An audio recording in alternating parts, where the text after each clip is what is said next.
Good morning, traders. Welcome to today's market review. This is Fred Razak at CM Trading. Today is March 22nd, 2022, and today is Tuesday morning. So looking at the highlights of the day, oil bouncing back over $110 a barrel. But first, no major economic events scheduled for today. So after 3 weeks of some tremendous volatility in the markets due to the Ukrainian-Russian war, we're finally seeing the markets actually kind of quiet down and settle down.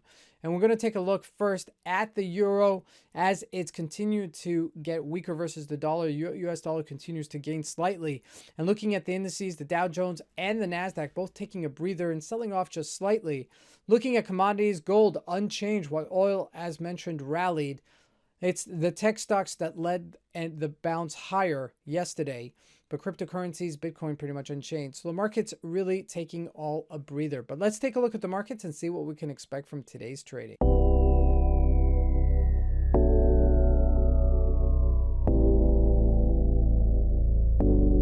So here we go. We're looking at the Euro USD at a daily chart, and you could see that we sold off quite significantly from 114 down to 107-ish level, and then bouncing to this 111-ish level. Okay, that's the somewhat of the mid-range, I guess you could say it.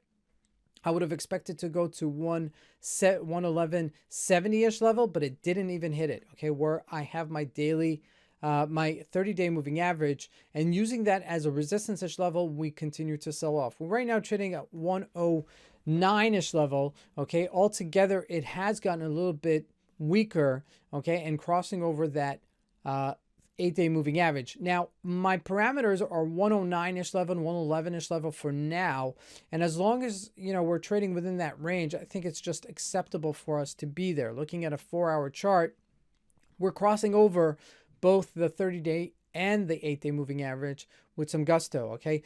However, that doesn't mean that we're going to sell off tremendously. I just think we're going to just trade sideways for some time until we find further footing.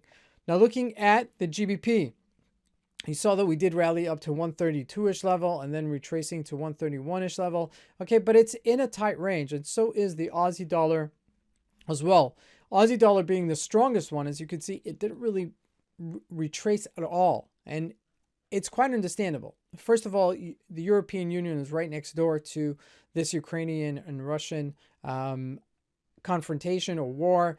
And if there is any spillover, it's going to affect the euro the most. So that's to be understood. So, you know, just keep it in mind that for right now, okay, if the markets are correcting themselves, the Aussie dollar would be the strongest, okay, versus the USD, while the euro would be probably the weakest versus the USD. And that's really a very important factor, because if the markets do sell off, you want to sell off on the euro instead of the Aussie dollar, okay? If the markets get stronger, then you want to buy the Aussie dollar. Now, the Aussie dollar actually is sitting on a resistance level on a multi-time frame, okay, on a daily and even somewhat of a weekly time frame, okay? We go back to all the way to September 2020 where we hit this area. So this is really very important area for the Aussie dollar.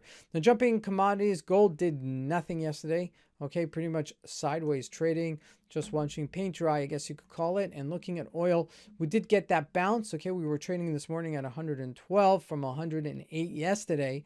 It's still relatively strong. I would still use this 8-day moving average as a supportish area, okay? But looking at a daily, we're bouncing off of both of them. So this may be overbought, because if you look at the volume, it's actually less.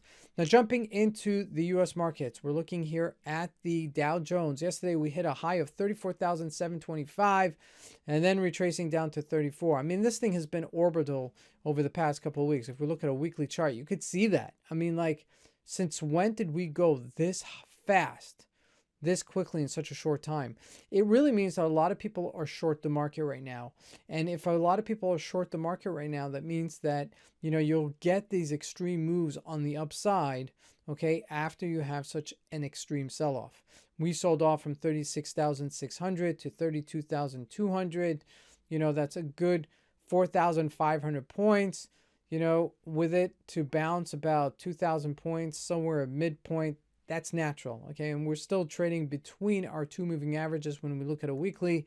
And a daily, we're overbought, obviously, but on a 4-hour chart also, you can see that we're just hovering with the 30-day moving average. So, you know, all intents and purposes, you just want to see if there's going to be follow through. I don't think that there will be. I think that we'll still continue to trade in a range until some sort of news event takes us otherwise. Now, looking at the NASDAQ, it did get stronger yesterday, as it's the tech stocks that led us higher. Cisco got a little bit stronger here at $56. Apple also $165, getting $2. Facebook did retrace a little bit, okay, but that's the weakest out of the lot. Microsoft also got and gained to 298. Now, the big player was Tesla yesterday. Okay, if we look at a 30-minute chart, you could see we gapped up yesterday. We traded all the far up as 940 on positive news, but this should really be at the top of its range. I would have expected it to really be somewhere at the top of range. It's not, and this is disconcerting because this may be at the top of its move. Looking at JP Morgan, lastly, did bounce, okay, let's see if this bounce is really real, okay, because what you want to see here is that some continuation to see that the buying was really real, or is it short covering, okay, and that time will tell as we'll see that unload. Now, looking at Bitcoin, look at that, just trading sideways, okay, we do get a little bit of a spikes every so often, but again, okay, until we really break out, okay, with some character here, it's really still range bound trading, okay, if it just pass above the 43,000, getting to my next move is up to 45,000. That's my next resistance-ish level, in support obviously being at this Fibonacci retracement. So keep that in mind. This is Fred Razak. I want to wish everybody a great trading day. Thank you.